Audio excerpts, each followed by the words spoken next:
오늘 함께 보실 하나님 말씀은 창세기 3장 15절 말씀입니다. 창세기 3장 15절 한 절만 같이 봉독하도록 하겠습니다. 창세기 3장 15절 말씀입니다. 함께 읽겠습니다. 시작.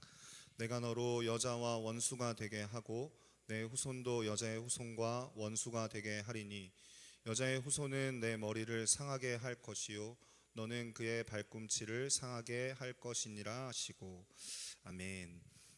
하나님께서 죄인된 저와 여러분들을 향해서 준비해 놓으신 그 하나님의 비밀인 이 십자가의 도는 우발적으로 생겨난 것이 아니었습니다.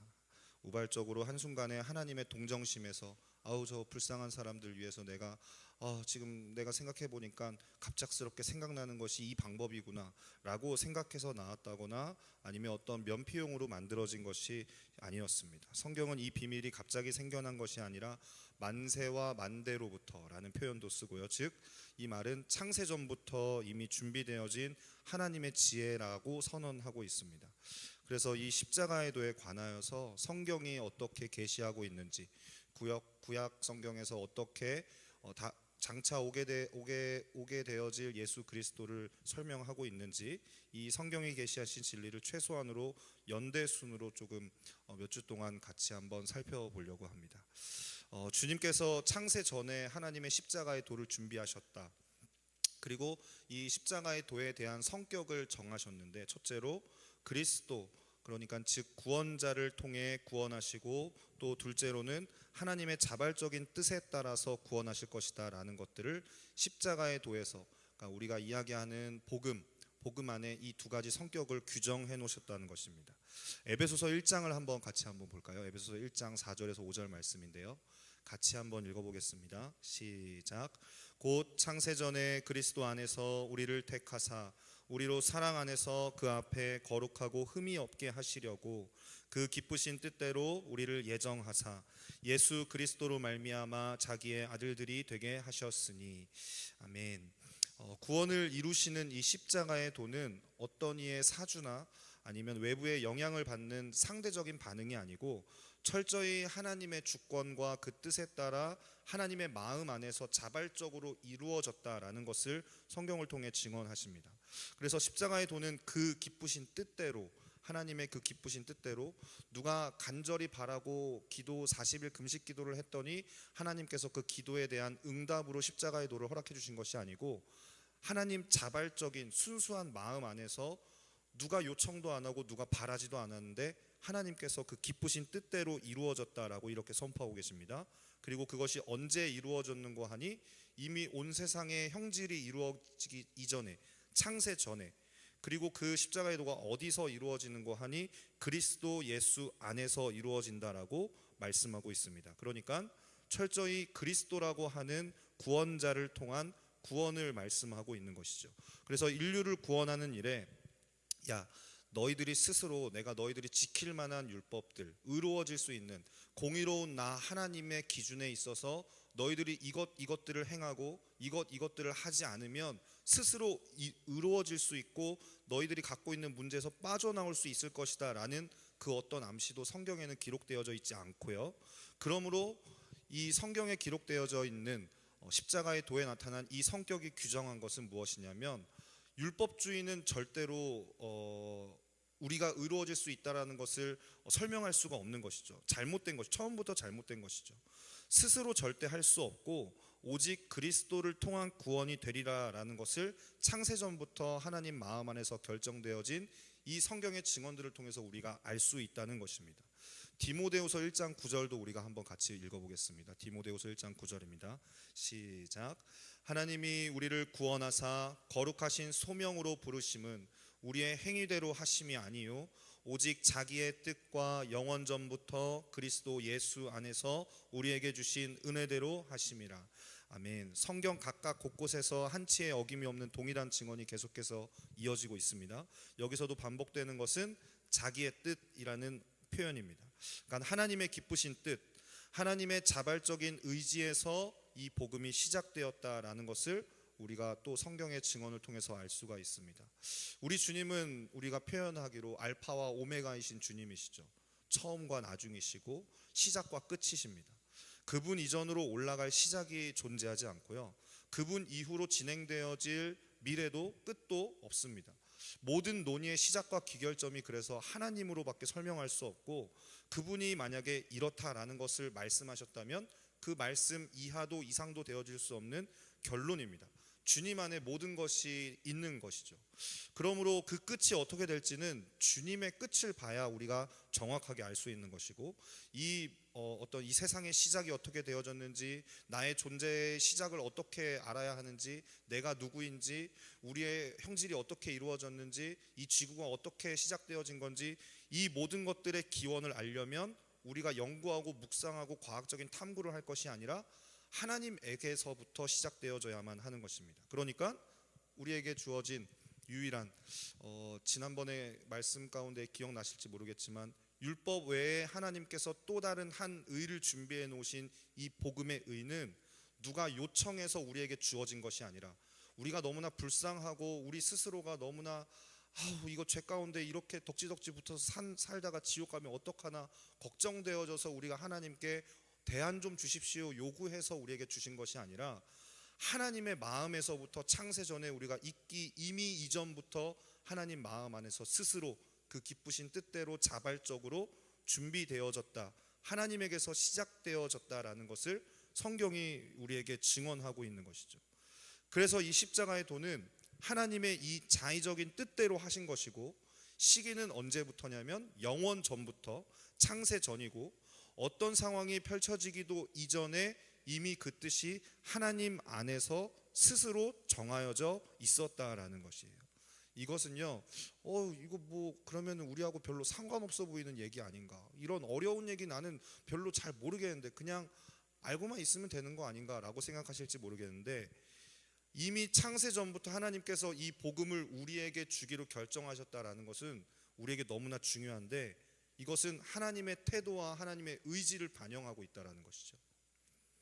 그리스도 예수 안에서라는 표현 역시 다시 그 디모데후서 말씀 다음 거에 있는데, 이 그리스도 예수 안에서라는 말씀 역시 구원자를 통한 것임을 뜻하고 있습니다. 좀 넘겨주실까요? 네, 디모데후서 1장 9절에서 그리스도 예수 안에서라는 표현 역시 구원자를 통해 이 복음이 반드시 우리에게 전해질 것이다 라는 것을 이야기하고 있고, 여기에 플러스로 은혜라는 말이 등장하는데, 하나님께서 죄인들을 위해서 창세전부터 예비해 놓으신 이 십자가의 도는 하나님의 은혜라는 요소가 반드시 포함되어야 할 요건임을 계시해 주고 있는 말씀인 것입니다. 주님이 우리를 사랑하셨습니다. 믿으시죠? 안 믿으세요? 큰일 나는 겁니다. 이건 주님이 나를 사랑하신다는 것을 우리가 다 믿고 그 사랑에 감격하여 우리가 주님께 찬양하고 예배드리고 기도하고 하는 것입니다. 주님이 우리를 사랑하셨는데 언제까지 사랑하셨습니까? 우리가 주님이 주신 자유의지를 잘못 선택해서 스스로 망할 수밖에 없는 이 망할 짓을 하고 죽음의 자리에 이르렀지만, 주님은 그 그리스도의 값을 지불해서라도 우리를 결코 포기하지 않으시는 영원한 사랑으로 십자가의 도를 준비해 놓으셨다고 우리에게 말씀하십니다. 하나님이 당신의 의와 거룩을 그대로 유지하시면서 하나님도 의롭고 받는 우리도 의롭게 하기 위해서 결코 빠져서는 안 될 요소들을 계시해 놓으셨는데, 그것이 바로 그리스도를 통한 구원이라는 것과, 그리고 하나님의 자발적인 뜻에 의해서 이것이 이루어질 것이며, 그리고 하나님의 은혜라는 이 방편을 통해서 우리에게 주어지게 될 것이라는 것을 성경을 통해 우리에게 계시해 주시는 것이죠. 죄송하지만 한 번만 따라해 주시면 감사하겠습니다. 은혜란 받을 자격이 전혀 없는 자에게 거저 베풀어 주시는 하나님의 일방적인 선물이다. 우리가 늘 은혜라는 것을 입에 달고 삽니다. 하나님의 은혜가 필요합니다. 주님의 은혜였습니다. 뒤돌아보니 주님의 은혜였습니다. 우리가 잘 될 때에 이런 표현들을 많이 쓰죠. 영적인 사람일 경우에 더더욱 그렇습니다. 내가 나의 지난 날을 돌아봤더니 하나님의 은혜였습니다. CCM 가사에도 그런 표현이 있죠. 은혜, 모든 것이 은혜, 모든 것이 은혜, 한없는 하나님의 은혜, 이런 표현들을 많이 씁니다. 그런데 이 은혜가 이야기하는 것이 단순히 우리가 삶 가운데에서 일어나게 되어지는 하나님의 호의로 주어진 나의 어떤 좋은 선물들, 좋은 상황들, 남들이 특별히 경험하지 못하는 어떤 기쁨들, 좋아할 만한 상황들이 주어졌을 때 아이고 이게 은혜로 주어졌구나 하고 감사하는 것은, 이것은 어렵지 않습니다. 이것을 묵상하는 데는 별로 어렵지 않습니다. 영적인 분일수록 더욱더 특히나 매일매일 일어나는 삶 가운데 일어나는 일들에 대해서 아침에 비가 와도 감사, 날씨가 추워도 감사, 더워도 감사 하면서 하나님의 은혜이구나, 이 계절이 변하는 것도 하나님의 은혜이구나, 내가 일어나서 눈을 뜨고 또 이렇게 밥을 먹는 것도 하나님의 은혜이구나 고백하는 것, 영적인 것을 느끼면서 삶 가운데 일어나는 일에 감사하다고 표현하는 은혜를 경험하는 것이죠. 그런데 우리의 삶 가운데 주어지는 그 은혜에 국한된 것이 아니라, 이 은혜라는 것은 훨씬 더 포괄적인 것을 의미하는데, 이미 그 은혜가 창세전부터 준비되어진 구원의 은혜라는 것도 우리가 잊지 말아야 한다는 것입니다. 우리가 100년도 못 사는 인생 가운데에서 주어지는 나에게 일어나는 사건과 또 상황들과 현상들 때문에 자꾸만 잊어버리게 되는 게 있는 게 무엇이냐면, 우리에게는 여기가 본향이 아니라 반드시 돌아가야 할 곳이 있다라는 거예요. 나에게 주어진, 내 앞에 닥쳐진 바쁜 일들, 또 당장 지금 해결해야만 하는 그 문제들이 질비하고 있지만, 그 가운데에서도 잊지 말아야 되는 것은 우리가 돌아가야 할 곳이 있다라는 것이죠. 2달 뒤에 미국으로 이민이 결정된 자에게 한국에서 사는 삶이 무슨 의미가 있겠습니까? 2달 뒤에 미국으로 이민 가기로 결정하고 이민이 이미 확정이 되었는데, 남은 2달 동안 내가 한국에서 집을 사서 뭐 하겠어요? 나는 2달 뒤에 미국으로 가서 이민이 결정되어져 있는데, 여기서 내가 한국에서 타고 다닐 차를 왜 내가 그것을 새 차를 사서 2달 동안 빡세게 타봐야지 이렇게 왜 생각을 하겠습니까? 나는 돌아갈 곳이 있는데.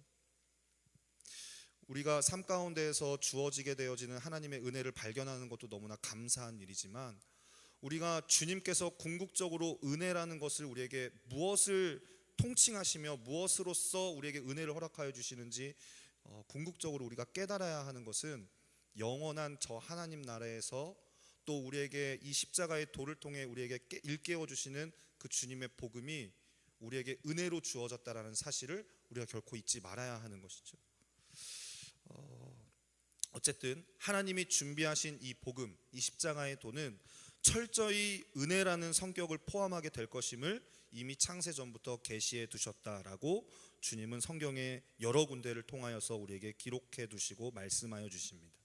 오늘 본문 말씀으로 돌아오면, 하와가 사탄의 시주를 받아서 선악과를 먹고 아담도 먹게 했습니다.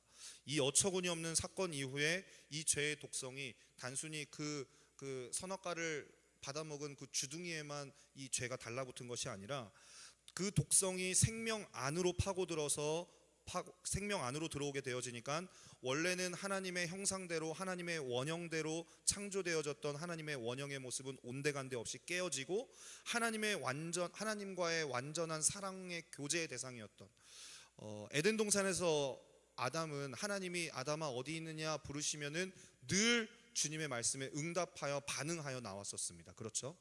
주님, 제가 여기 있습니다. 예 주님, 이제 오셨어요 주님 하면서 주님과 그 영적인 교제의 대상으로서 유일하게 피조물 중에 하나님과 대화할 수 있는 피조물이었단 말이에요. 하나님과 이 사랑의 교제의 대상이었던 영광스러운 존재였던 그들이 죄 이후에 하나님이 부르시는 아담아 아담아 네가 지금 어디 있느냐 물으시는 그 주님의 음성 앞에 하나님의 낯을 피하여 숨기 시작했습니다. 그리고 그 자신의 수치를 가려보겠다고 어처구니 없게도 무화과 나무 잎 그거 며칠 뒤면 바싹 말라서 또 바싹 부서질 거 아니에요. 이 무화과 나무 잎으로 자기의 수치를 가려보겠다고 치마를 해 입었고요. 이런 초라한 짓을 하고 수치감과 죄책감으로 두려워 숨은 그들에게 하나님의 음성은 이전에는 사랑의 음성이었고, 하나님을 너무나 그 사랑하는 그 마음이 그 아담과 하와 안에 있었지만, 그런데 생각해 보세요. 아담이 범죄한 이후에 달라진 것은 아담과 하와였지 하나님은 아니었어요. 하나님은 여전히 사랑스러운 음성으로 그 아담과 하와를 부르셨을 거란 말입니다.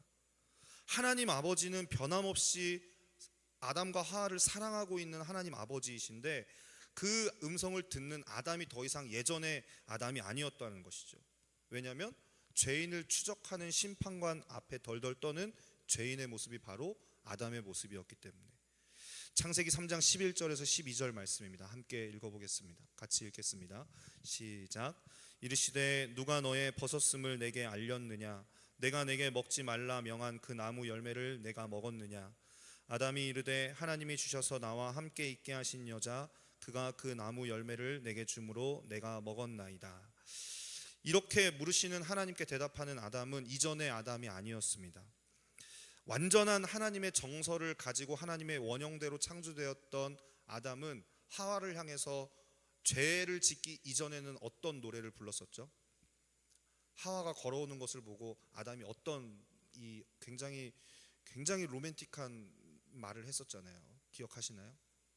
이는 내 뼈 중에 뼈요 내 살 중에 살이로다. 하와를 보면서 고백한 아름다운 첫 그 세레나데였습니다. 너는 나다 이 말 아니에요. 얼마 그런 고백 들어보신 적 있으세요? 없으세요? 집에 가서 한번 여쭤보시기 바랍니다. 이 고백은 아담이 하와를 얼마나 사랑했느냐 그것보다 훨씬 더 중요한 하나님의 정서를 갖고 하나님의 원형으로 창조되었기 때문에 그러한 사랑의 정서가 가능했던 것이었습니다. 근데 이 하나님의 원형으로 창조되어진 그 원형이 깨어지게 되어지니까 어떻게 이야기하는 거예요? 내 뼈 중에 뼈요 살 중에 살이라고 하던 이 아담이 이제는 저 여자 때문에. 많이 들어보셨죠? 이 말은 뼈 중에 뼈는 잘 못 들어보셨는데 저 여자 때문에 이건 많이 들어보셨죠? 남자들이 그래요. 네, 그럴 수밖에 없는 거죠. 뭐 어떡하겠어요. 저는 아닙니다. 네. 이렇게 원망이 부글부글 끓어올라서 저 여자 때문에, 하나님이 만들어주신 저 여자 때문에. 그래서 주님이 하와에게 찾아가서 그랬더니 이 여자는 또 하나님이 만드신 저 뱀 때문에, 저 뱀 저놈 때문에. 여자 역시 이 뱀이 꿰어서 먹었다고 대답하고 있는 거예요. 하나님의 금령을 어기고 범죄해서 하나님의 생명에서 떠나서 타락한 그들에게는 한치도 회개의 빛이 보였습니까? 안 보였습니까? 보이지 않는 거죠. 남을 탓하고 책임을 전가하는 모습밖에 보이지 않는 것이죠. 어떤 희망적인 태도도 보이지 않았습니다. 하나님 잘못했습니다. 제발 용서해 주십시오. 이것만큼 제가 손댔으면 안 됐는데 제가 잘못했습니다. 이런 태도가 성경 어디에도 나와 있지 않아요. 왜냐하면 스스로 그럴 수 없는 존재가 되어버렸기 때문에. 그렇게 죄의 결과만 드러나서 회개라고는 조금도 보이지 않는 그때 하나님께서 혼자 일방적으로 약속하시는 은혜의 언약이 성경 최초로 기록되어진 것이 오늘 저희가 읽은 본문 창세기 3장 15절 말씀입니다. 그러니까 우리의 어떠함과 전혀 상관이 없습니다. 주님께서 일방적으로 당신의 은혜를 나타내시고 선포하시는 거예요. 아담과 하와가 요구했나요? 요구하지 않았습니다. 그 상황에 따라서 어떤 조건적인 반응을 하신 것도 아니었습니다. 그냥 오직 주님의 뜻으로 이 일을 작정하고 언약하시는 것이죠. 창세기 3장 15절 말씀 다시 한번 저희가 읽어보도록 하겠습니다. 함께 읽겠습니다. 시작. 내가 너로 여자와 원수가 되게 하고 내 후손도 여자의 후손과 원수가 되게 하리니 여자의 후손은 내 머리를 상하게 할 것이요 너는 그의 발꿈치를 상하게 할 것이니라 하시고. 아멘. 하나님은 우리가 범죄했던 그 순간 바로 우리에게 내가 여자의 후손을 너희에게 보낼 것이다 라고 구원과 구원자를 약속해 주셨습니다. 그래서 이 말씀을 다들 들어보셨을 거예요. 이 말씀을 원시복음이라고 하지 않습니까? 최초의 복음.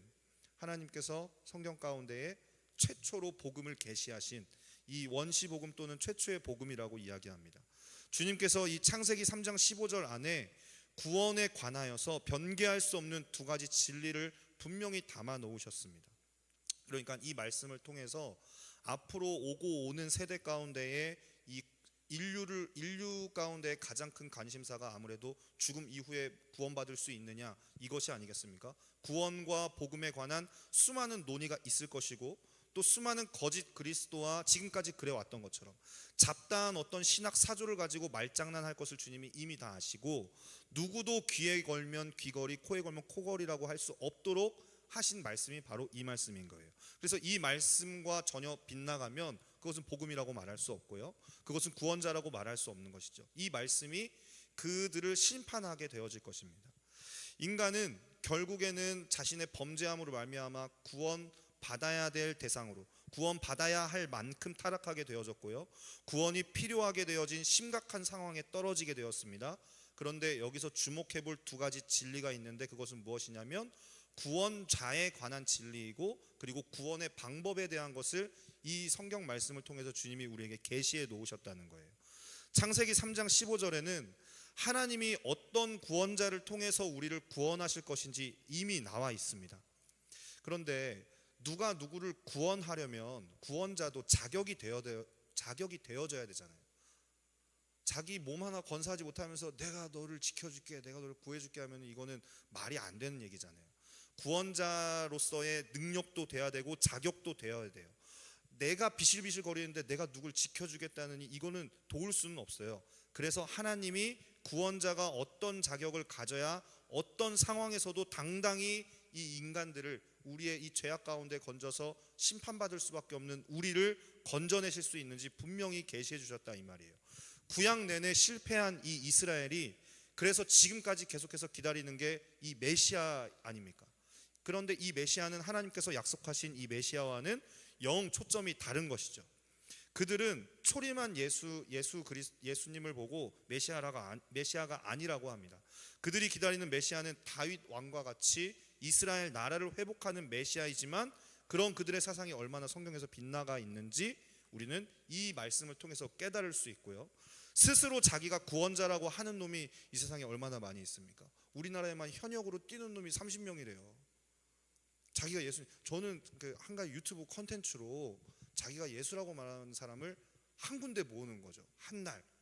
그래서 누가 예수냐 이렇게 한번 하면 정말 재밌는 컨텐츠가 되지 않을까라는 제 개인적인 상상을 하지만, 우리나라 이 좁은 이 대한민국 남한 아래에만 예수님 자칭 메시아가 30명인데 전 세계에는 얼마나 많이 있겠습니까? 그러니까 한국만 해도 이 정도이니까 전 세계는 오죽하겠냐는 거죠. 그래서 주님도 이렇게 말씀하신 거죠. 마태복음 24장 23절 24절 말씀에 제가 읽겠습니다. 그때 사람이 너희에게 말하되 보라 그리스도가 여기 있다 혹은 저기 있다 하여도 믿지 말라. 거짓 그리스도들과 거짓 선지자들이 일어나 큰 표적과 기사를 보여 할 수만 있으면 택하신 자들도 미혹하리라. 사실 인류 역사의 모든 화두가 이거 아니겠습니까? 누가 그리스도냐? 누가 우리를 구원하실 정말 진정한 구원자이시냐? 정치 권력적 메시아냐, 사상 이데올로기적 메시아냐, 종교적 메시아냐, 다들 이 존재를 기다리고 있었고, 또 그때 시대마다 적절하게 아주 교묘한 사람들이 나타났었습니다. 아무튼 하나님은 하나님께서 직접 보내실 구원자, 즉 하나님이 인정하고 하나님이 준비해서 보내시는 완전한 자격을 갖춘 구원자는 놀랍게도 누구라고 이야기하고 있냐면 여자의 후손이 될 것이라고 이야기하고 계세요. 그렇죠? 그러니까 이 암호처럼 들리는 이 말씀을 주님이 하셨다라는 거예요. 컴퓨터에 접속을 하려면, 혹은 또 어떤 사이트에 접속을 하려면은 다들 아이디를 치고 비번을 치시잖아요. 내가 갖고 있는 아이디를 입력을 하고 거기에 비밀번호를 넣어야, 패스워드를 넣어야 합니다. 그러니까 아무나 다 보라고 열어놓은 것 아닌 이상 내 개인 메일 계정이라든지 사이트에 내 어떤 개인 계정이라든지 이것은 이 자격이 필요할 때는 반드시 이 아이디와 패스워드가 필요합니다. 근데 그것이 맞지 않으면 어떤 메시지가 뜨냐면 아이디가 존재하지 않거나 패스워드가 틀립니다라는 이런 메시지가 뜨는 거죠. 비밀번호가 틀리다라는 거예요. 아이디가 맞지 않다거나.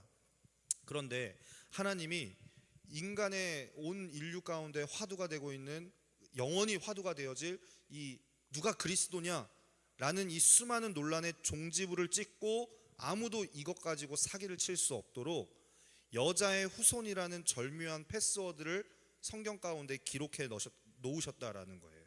그러니까 하나님이 보내시는 구원자는 반드시 예외 없이 여자의 후손이 될 거라는 말입니다. 그러면 석가모니는 구원자냐?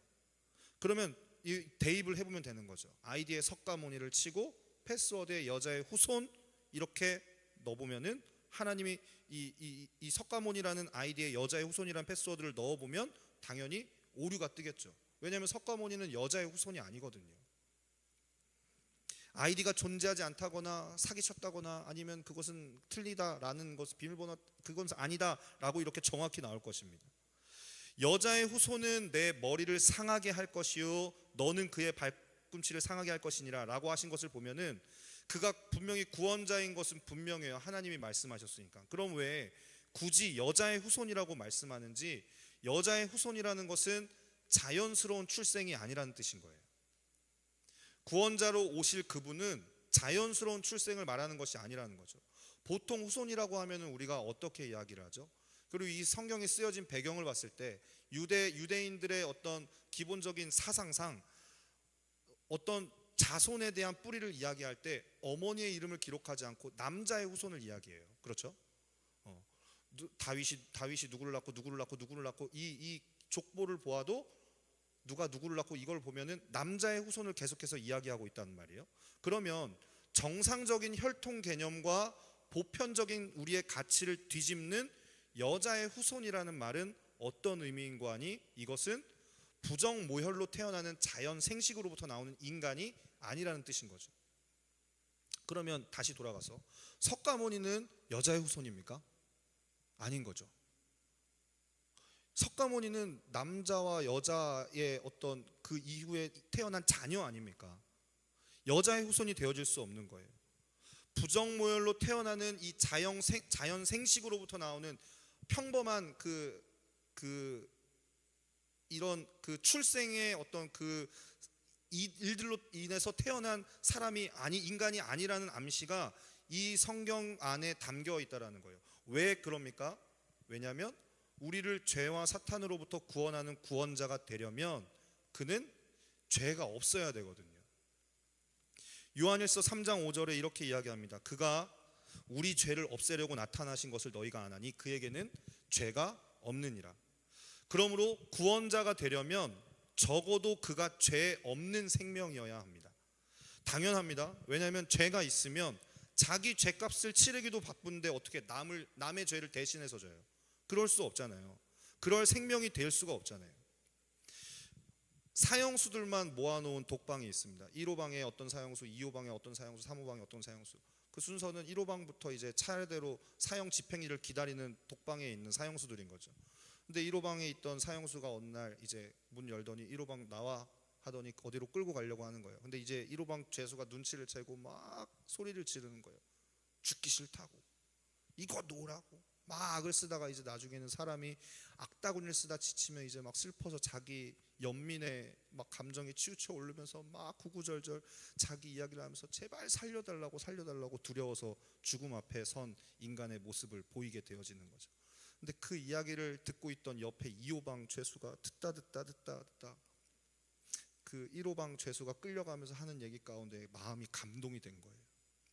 1호방 죄수가 얘기를 하는데 홀로 계신 어머니 때문에 내가 여기서 죽으면 안 된다라는 말을 들으니까 그 2호방 죄수가 막 그 말에 감동이 되어져서 막 감정에 북받쳐 올라서 이야기를 하는 거죠. 간수 내가 저 사람 대신 죽겠네. 내가 저 사람 대신 죽겠네.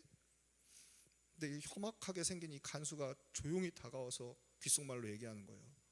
내일 모레는 너야. 누가 누구 죄를 위해서 대신해요. 그럴 수 없잖아요.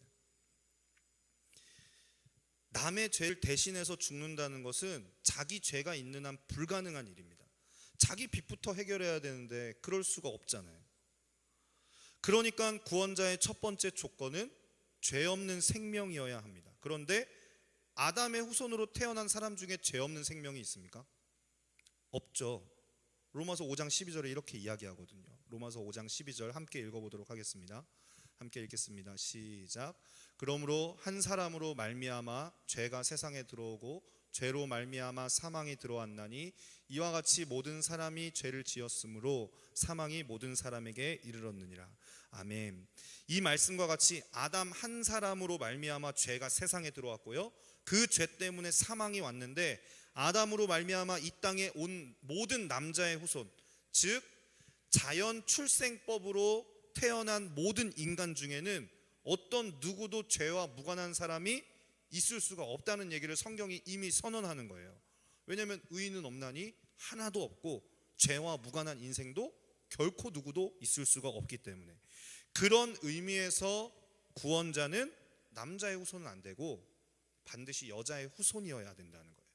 죄 없는 생명이면서부터 아담의 부정 모혈로 오지 않았다면 인간 중에는 없다는 말이 되어지는 것이죠. 그러면 이 말은 인간 이하로는 안 되고 인간 이상의 생명을 찾는다면 남는 게 하나밖에 없는 거예요. 하나님의 생명밖에. 그렇기 때문에 구원자의 자격으로 우리가 흔히 이야기하는 교리로 배워서 알고 있는 신성애라고 말하는, 구원자는 신성을 갖고 있어야 된다. 하나님의 생명밖에 없기 때문에 구원자의 자격으로 신성이 요구되어지는 것이죠. 그 다음, 우리가 하나님께 죄를 지었다는 말은 하나님의 의가 깨트려졌다라는 이야기입니다. 하나님의 의는 공의로운 의입니다. 그래서 하나님의 법은 이런 구약의 법에 이런 법이 있죠. 하나님의 공의에 의해 세워진 율법에는 눈에는 눈, 이에는 이, 그리고 생명에는 생명으로 갚아야 된다. 따라서 하나님의 의가 충족되려면 인간은 인간으로 갚아야 돼요. 다른 것으로는 안 되는 거예요. 그러므로 구원자가 되려면 적어도 그 구원자는 완전한 뭐가 되어야 됩니까? 완전한 인간이어야 한다라는 것이죠. 이 요구 조건이 있는 거예요. 그런데 여자의 후손이라고 말하는 이 표현에서 여자는 사람입니다. 인간입니다. 여자의 후손이라는 의미의 또 다른 강조점은 바로 그가 인간이어야 한다라는 뜻인 거예요. 여자의 후손이라는 계시 속에는 이 구원자에 관한 두 가지 요소가 절묘하게 포함되어져 있습니다. 이것이 딜레마예요. 인간 생명을 가지고 있어야 되는데 인간 자연 출생법으로 태어나지 않은 부정모혈로 태어난 인간 생명을 가진 자 중에는 죄 없는 자격자가 없다. 그런데 죄 없는 생명을 따져보다 보니까 인간 이상의 생명은 죄가 없으신 분, 홀로 한 분이신 하나님밖에 없는데 하나님은 하나님이시기 때문에 안 되잖아요. 인간은 인간으로 갚아야 되는데 인간의 죄를 하나님이 대신 갚아줄 수 없는 거예요. 그러니까 우리 상식으로는 전혀 이게 이루어질 수 없는 이야기가 되는 거죠. 죄 없는 생명의 차원에서는 신성이 요구되어지고 완전한 인간의 생명으로는 인성이 요구되어지는데, 죄가 없으면서 완전한 인간, 신성과 인성을 함께 소유한 완전한 구원자란 인간 편에서는 나올 수가 없는 것이죠. 논리적으로 불가능한 거예요. 그래서 이 딜레마에서 하나님도 의롭고 두 가지 요구 조건을 충족시킬 수 있는 방법이 인간 편에서 생각하는 그 지혜로서는 도저히 짐작해 볼 수가 없는 것입니다. 그래서 어쩔 수 없이 하나님 수준에서 이 일을 해결하시는 것 외에는 인간 편에서는 어떤 기대도 불가능합니다. 그래서 이제는 하나님만 하실 수 있는 일을 우리로서는 기대할 수밖에 없는 것이죠. 그래서 복음에 대해서 성경이 수도 없이 표현한 수식어가 비밀이라는 거예요. 누구도 쉽게 알 수 없는 비밀이라고 얘기하는 것이죠. 그렇다면 주님께서 이야기하신 이 창세기 3장 15절의 최초의 이 복음이 역사 가운데 어떻게 우리 가운데 점진적으로 계시되고 있는지 우리가 한번 살펴보도록 하겠습니다. 이사야서 7장 14절 말씀입니다. 이사야서 7장 14절 같이 한번 읽어보겠습니다. 시작. 그러므로 주께서 친히 징조를 너희에게 주실 것이라. 보라, 처녀가 잉태하여 아들을 낳을 것이요 그의 이름을 임마누엘이라 하리라. 아멘. 이 말씀은 여자의 후손이라는 이 계시가 진전되어져서 처녀가 잉태하여 아들을 낳을 것이요 라는 단서를 보여줌으로써 우리에게 조금 더 밝히 빛을 더하여 주는 겁니다. 그러면 처녀는 사람입니다. 그렇죠? 처녀는 신이 아니에요. 처녀는 사람이고 완전한 인간입니다. 그에게서 났으면 완전한 인간일 수밖에 없어요. 그런데 문제는 처녀 혼자서 아이를 낳을 수 없다는 겁니다. 이것이 가능하려면 어떤 초월적인 힘이 개입하지 아니고서는 불가능한 거예요.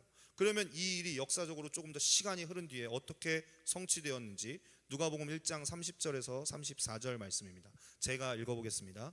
천사가 이르되 마리아여 무서워하지 말라. 내가 하나님께 은혜를 입었느니라. 보라 네가 잉태하여 아들을 낳으리니 그 이름을 예수라 하라. 그가 큰 자가 되고 지극히 높으신 이의 아들이라 일컬어질 것이요 주 하나님께서 그 조상 다윗의 왕위를 그에게 주시리니 영원히 야곱의 집을 왕으로 다스리실 것이며 그 나라가 무궁하리라. 마리아가 천사에게 말하되 나는 남자를 알지 못하니 어찌 이 일이 있으리이까. 아멘. 때가 참에 이 이사야가 장차 오게 되어질 그리스도에 대해서 예언했고, 그리고 나서 약 700년 후에 갈릴리 나사렛이라는 동네에 살고 있는 처녀 마리아에게 천사가 나타났습니다. 그런데 살다가 이게 무슨 날벼락이겠어요. 천사가 마리아에게 네가 아들을 낳을 것이라고 알려준 거예요. 그것도 구원자를 낳을 것이라고 하는 이 어처구니 없는 얘기를 해주는 겁니다. 그래서 마리아가 고지고대로 얘기한 거죠. 정직하게. 나는 사내를 알지 못하는데 어떻게 이런 일이 있겠느냐. 마리아의 질문이 이상하지 않죠? 아주 정상적이죠. 인간적인 이야기죠. 당연히 보편타당한 이야기를 정상적인 반응을 보인 겁니다. 여자의 후손이라는 말은 그래서 기적이고 비밀인 거죠. 그 밑에 35절부터 37절 말씀 제가 계속해서 읽도록 하겠습니다. 천사가 대답하여 이르되 성령이 내게 임하시고 지극히 높으신 이의 능력이 너를 덮으시리니 이러므로 나실 바 거룩한 이는 하나님의 아들이라 일컬어지리라. 보라 내 친족 엘리사벳도 늙어서 아들을 배었느니라. 본래 임신하지 못한다고 알려진 이가 이미 6달이 되었나니 대저 하나님의 모든 말씀은 능하지 못하심이 없느니라. 아멘. 야, 아이를 낳게 되는 통로는 너 마리아지만 너에게서 낳는 아들은 너의 아들이나 사람의 아들이 아니고 하나님의 아들이라 일컬음을 받으리라. 이게 얼마나 엄청난 말씀이에요. 죄가 없으신 예수님이 우리를 구원하시기 위해서 이 땅 가운데 인간이 돼서 오신다는 이야기를 마리아가 처음으로 듣고 있는 거예요. 철저한 인간이 되셔야, 인간의 생명이 되셔야 하기 때문에 마리아의 자궁을 통해서 태어나고 오시지만 말씀 그대로 성령의 능력이 너를 덮으시리니 너에게 잉태될 그는 하나님의 아들이라는 놀라운 이야기를 전해 듣고 있는 겁니다. 아무리 그래도 이게 너무나 무리한 이야기가 아닌가 하고 고개를 갸웃거릴 때 천사가 야, 네 친족 엘리사벳도 늙어서 아이를 낳을 수 없는데 하나님의 능력으로 지금 임신했고 이미 6개월째다. 이렇게 말을 해주시는 거죠. 아이를 낳을 수 있고 없고는 너에게 달린 문제가 아니라 그 생명을 낳게 하시는 주님의 능력에 있는 거다. 없는 것을 있는 것으로 부르시고 무에서 유를 창조하시는 하나님이 조금 늙었어도 어차피 있는 그 몸을 통해 아이를 낳게 하는 일이야 오죽 쉽겠느냐. 이런 식의 말을 하는 거죠. 설명은 길었지만 천사의 결론은 간단한 말입니다. 네가 불가능하다고 불가능한 거야? 아니야. 하나님은 전능하시기 때문에 하나님이 한다고 하시면 되는 거야. 이렇게 대답이 얼마나 간단하게 이루어졌는지 모릅니다. 이 말은 여자의 후손이라는 구원자의 자격은 이와 같이 세월이 흘러서 처녀가 잉태하여 아들을 낳을 것이라는 계시로 진전되었고, 그 진전되어진 계시가 때가 참에 처녀 마리아에게 일러주신 그대로 마침내 메시아가 이 땅 가운데에 오게 되어졌습니다. 그리고 이 사건을 성경은 어떻게 해석하는가 하니 갈라디아서 4장입니다. 이 사건에 대해 갈라디아서 4장 4절에서 5절 말씀 같이 읽어보도록 하겠습니다. 시작. 때가 참에 하나님이 그 아들을 보내사 여자에게서 나게 하시고 율법 아래에 나게 하신 것은 율법 아래에 있는 자들을 속량하시고 우리의 아들의 명분을 얻게 하려 하심이라. 아멘. 로마서 3장 20절까지 존재의 절망을 경험하고서 아무런 소망도 없이 지옥을 향해 걸어가고 있는 우리에게 누가 요청하지 않았는데 주님이 이제는 내가 하리라 라고 결연히 일어나셨던, 그렇게 외치셨던 하나님께서 불가능해 보이는 이 딜레마를 해결하고 완전한 자격을 가진 구원자를 우리에게 보내시기 위해서 어마어마한 선택을 하셨습니다. 죄 없는 생명이신 하나님의 아들의 생명을 주시되 인간이 되게 하시려고 때가 참에 그 아들을 여자에게서 나게 하신 것이죠. 생각해 보셨으면 좋겠어요. 천지를 창조하신 창조주 하나님께서 피조물이자 죄인인 여자의 자궁에 착상이 되고 세포 분열을 일으키고 그 속에서 자라나셨습니다. 탯줄을 달고 태어나서 젖을 빨고 걸음마를 떼고 언어를 지으신 하나님께서 그 언어를 배우시고 인간이 되어 가셨단 말이에요. 왜냐하면 완전한 인간의 생명으로 우리를 대속하시려면 한치도 빠짐없이 완전 인간이 되셔야 되거든요. 하나님이 능력이 없어요, 재료가 없으세요, 뭐가 모자르세요?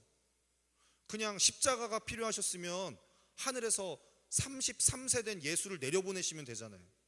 근데 왜 그 모든 인간이 겪어야 되는 모든 과정들을 하나도 빠짐없이 이 예수님에게 하나밖에 없는 그 아들 독생자 예수를 이 땅에 보내셔서 그 모든 것들을 감당하게 하셨겠냐고요.